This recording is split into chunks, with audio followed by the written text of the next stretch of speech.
안녕하세요. 네. 오늘은 15번째 권력입니다. 인격적 순종과 기능적 복종. 이 부제목이 사실은 이 각 챕터의 주제 혹은 하고 싶은 말이 되겠습니다. 질문은 이렇습니다. 기독교인은 권력에 대해 어떤 태도를 가져야 하는 것일까요?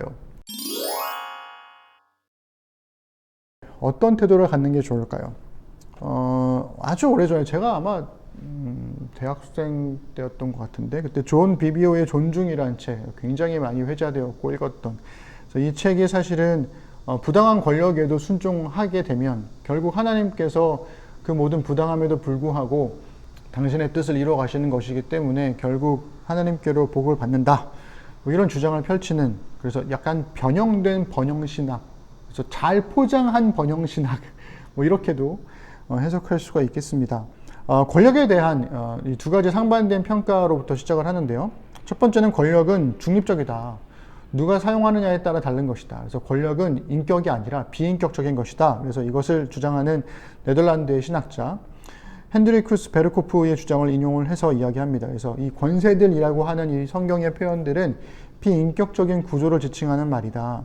그래서 원래 이 권력이라는 게 권세들이라는 게 되게 긍정적인 역할로 창조가 되었으나 인간의 타락 이후에 이 세상의 통치자가 되었다는 것. 그래서 이 베르코프의 주장에 따르면 예수님의 부활과 함께 이 부활의 소식이 선포되는 곳마다 권세들의 지배가 종식되기 시작한다라고 주장을 하고 있죠. 그런데 실제로 보면 그렇지만은 않더라.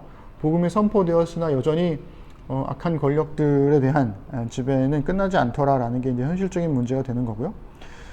그 다음으로는 이제 아니다. 권력은 인격적이다. 다만 그 인격적인 권력이 악마적이어서 문제가 되는 거다라고 하는 우리 앞선 단락에서도 인용했었던 자크 엘렐의 필연의 질서라는 이야기를 통해서 이야기를 합니다. 권력은 철저히 악마적이다. 그래서 이 필연의 질서라는 것을 우리가 인간의 힘으로 바꿀 수는 없지만 그러나 십자가를 통해서 제한적으로나마 그리스도인들이 사랑의 혁명과 급진적인 비폭력의 실천을 통해서 이 세상의 질서를 거부하고 자유의 질서를 살아내야 하는 것이다. 그래서 권력이라는 것들은 필연적으로 악마적이기 때문에 그리스도인은 그 세상 속에서 악마적인 권력들 안에 살면서 거기에 저항하고 싸울 수밖에 없다. 평생을 죽을 때까지 싸우며 살 수밖에 없다라고 하는 이야기를 하는 거죠. 그래서 이렇게 보면 그리스도인들은 굉장히 순교자적인 삶을 살 수밖에 없게 되는 거죠.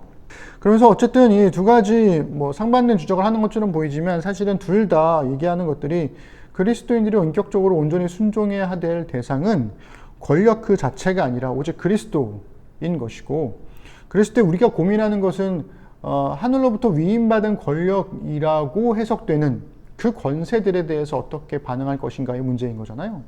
155페이지에 이런 얘기를 합니다. C.S. 루이스의 말처럼 루이스의 말을 인용하면서 하나님의 부르심이 우리를 더 나은 존재로 만들지 못한다면 그것이 반드시 우리를 훨씬 더 악한 존재로 만드는 법이니까 이런 얘기를 루이스가 했다라는 거죠.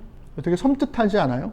그러니까 누군가 하나님으로부터 부르심 받았는데 그 부르심에 순종해서 그 부르심이 우리를 더 나은 존재로 하나님의 형상을 입은 존재로 바꿔나갈 수 없다면 그러면 반드시 그 하나님의 부르심이 되게 악마적으로 우리를 더 나쁜 존재로 바꿔나갈 수 있다라는 거죠. 이게 참 섬뜩한 이야기입니다. 대본에 전 떠올랐던 인물은 히틀러와 같은 인물들이었고 또 그렇게까지 뭐 극악무도한 인물 말고도 사실은 그리스도인이라고 칭하면서도 굉장히 사악한 사람들이 많이 있잖아요. 네, 그런 생각들을 해보게 되는 거죠. 권영경 교수님이 정부 권력에 대한 태도는 인격적 순종이 아니라 기능적인 복종이다. 그래서 obedience가 아니라 submission이라는 거죠. 그래서 우리는 하나님에 대한 순종의 방편으로 인간 권력에 복종하는 신앙적인 태도와 인간 권력 자체에 대한 맹종을 신앙으로 포장하는 위선을 날카롭게 구분해야 한다 라고 이야기를 하고 있습니다.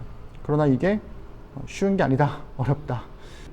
존 비비오의 주장에 따르면 불의한 권력에 순종하더라도 복을 받을 수 있다라고 하는 주장인데 과연 그 복이 하나님께서 주시는 복이냐 라고 했을 때 정화도 선생님은 무슨 소리냐 그렇지 않다. 그것은 악한 세력에게 받은 복이다. 이렇게 주장을 하고 있습니다. 저도 여기에 동의합니다. 악에 참여해서 받은 복을 과연 복이라 할 수 있는가? 다른 사람을 밟고 남 혼자만 잘 되는 복을 과연 하나님이 주시는 복이라고 할 수 있는가? 저는 그것만큼 위험한 게 없다라고 생각을 하거든요.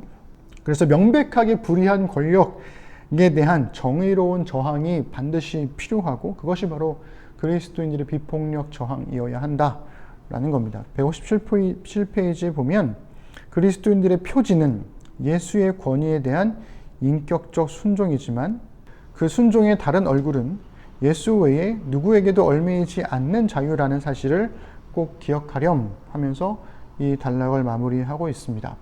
권력에 대한 순종이 참 어려운 문제잖아요.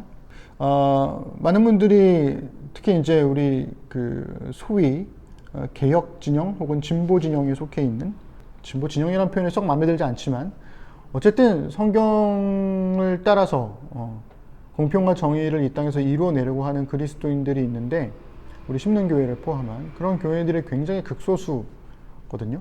근데 그 안에 있는 우리가 대세인 것처럼 생각을 하는 경향이 종종 있는 것 같아요. 큰 메인스트림을 따르는 사람들을 굉장히 쉽게 비판하고 얘기를 하잖아요. 그래서 우리는 괜찮고 그들은 나쁘고 뭐 이렇게 보는 경향이 많은데, 실제 역사에서 보면 우리는 진짜 제가 느끼기에는 그냥 큰 욕조에 떨어진 기름 한 방울 같은 느낌? 굉장히 지류 중에 지류 중에 지류인 그런 사람들이거든요.